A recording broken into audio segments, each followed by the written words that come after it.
Right guys, welcome back to the channel. This is going to be another video in my kind of helping series. I want to try and help as many people as I can. I've had different questions with my channel getting slightly bigger. I've had a lot more questions off people via YouTube. So this is a video of my 5 key things that you need to know with being in the hobby, doing YouTube videos and anything to do with this whole series. So without further ado, let's go and get into the video, shall we?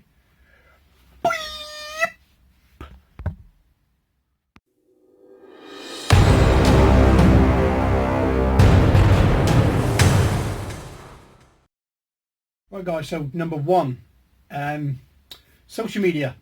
I don't know where to start with this one really. This is kind of like one of my favourite things about the hobby because you get to see what other people keep and everything else. But at the same time, it's one of the worst things I know. So my tip for this is social media, use it wisely, and it can be your best friend or your worst enemy. There will always be people that if you ask a question looking for help, slate you, saying, oh, you're stupid, you shouldn't be doing this, you shouldn't be doing that. But at the same time, I've made some great friends through social media and through the hobby.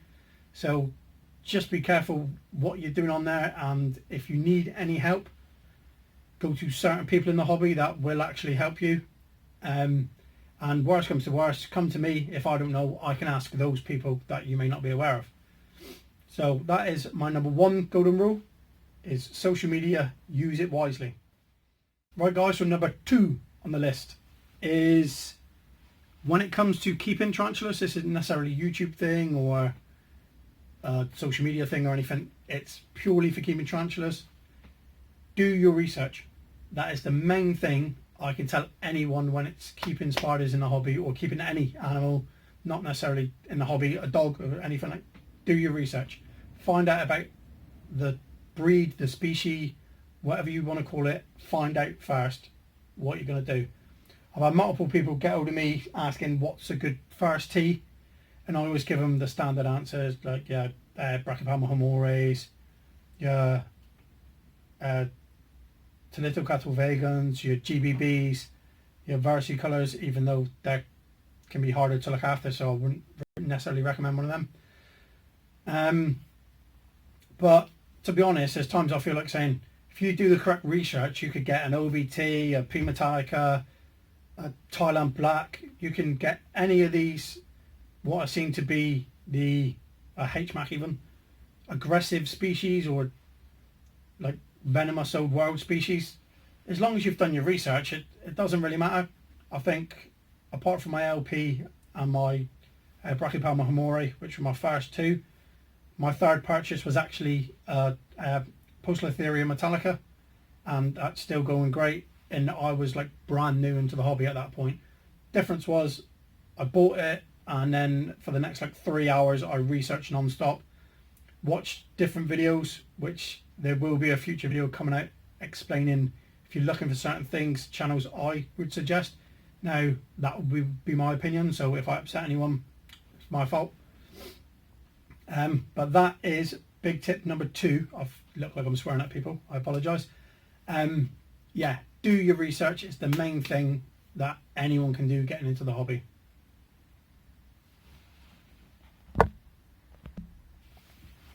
Right, number 3, this is more of a YouTube thing, or if you want to be good on Instagram or whatever it is to show off your pets. I thought I would use this, even though personally I don't do it, but that's purely down to I don't fancy forking out loads of money for things. Equipment. If you've got great software editing equipment, if you've got great lighting, I haven't. If you've got a great camera, again using my phone, then these things can kind of make or break your channel if you're doing a YouTube channel. Also, obviously, I don't need to say the better camera you've got, the better photos you can get if you want to load them up on Instagram and so forth. But for me, I would rather spend my money on the actual hobby, the spiders or scorpions hopefully soon and things like that. So I literally just use my phone. I use the light that's in our garage, which has got a massive pole actually blocking it, so the light's not great in here. But my third tip would be, if you can afford to and you want to make a go of it, please invest in stuff. I probably can afford it, but I don't want to invest in it. I don't spend enough time, and I'll be honest, the growing my channel and everything, I love it when that's happening, but it's not the be all and end all for me. Should we get on to number 4?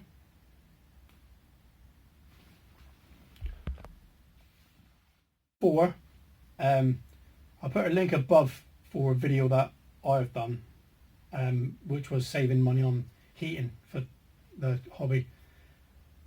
Humidity and species that need high humidity. Now, if you've got a rack in, like you can see back there, my high humidity ones are at the top, purely because, as anyone knows, heat rises, and if you've got shelving, it will rise, and you've got heat underneath, it will rise through the shelf. It'll get all of the moisture in the substrate, like make it condensation, keep the humidity high in your enclosures, therefore keeping your spiders happy.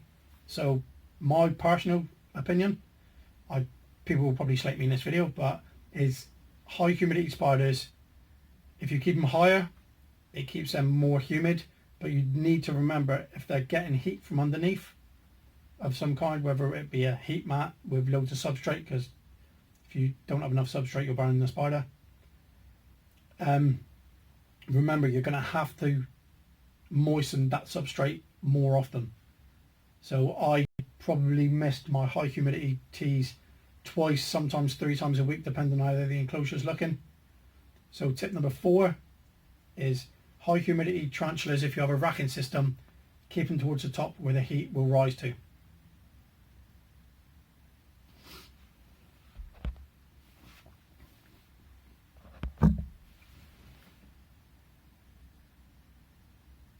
Right guys, that brings us on to number 5, the last one. If everything I've said, that brings us on to number 5, the last one. If everything I've said in this video you completely ignore, then this one, you just take this one with you from this video. Everything else, it's up to you if you take it or not, but this one thing, when it comes to the hobby, enjoy it. Enjoy the bloody thing, because there's enough people that will jump on your back. There's enough people that will comment on videos saying, oh, you've got this wrong or you've got that wrong. At the end of the day, just enjoy it. Do it for you. Don't make a channel for subs. Don't make a channel for trying to get views or trying to get monetized or anything. Make a channel purely because you love your spiders and you want to share them, or you love whatever it is you've got and you want to share it. Don't make views, subscriptions, money the be all and end all. I've only been doing this for about a year. I've got more subscribers than I ever thought I would, but at the same time, if I go 2 to 3 weeks without doing a video, I feel bad for the subscribers, because there are certain ones that comment on every single video I do, and they're like the hardcore fans. I feel sorry for them, but at the same time, I don't think, oh no, I might have dropped 2 subscribers this week, or there's always going to be people trying to knock you down. It's just how you deal with it is the main thing. So yeah, 5th and final one, if you take nothing else, take that, is enjoy the hobby. Don't make your channel for anyone else but yourself.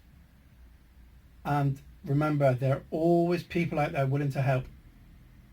No matter if you're not sure to look after a species, or you're not sure you've got the right setup or the right temperature, there's many people out there that will help you. You'll get the odd idiot, you'll do the complete opposite, but you learn quickly who you can go to and who you can't go to. Right, I've waffled on enough. Unfortunately, there was no spiders in this video, but I'm trying to help people, and if I'm talking about spiders, they might not be listening to what I'm saying, and with the accent I've got, they might have turned off now already anyway. So thanks for watching guys, you guys are amazing. Hopefully these tips help you out, and if they do, fantastic.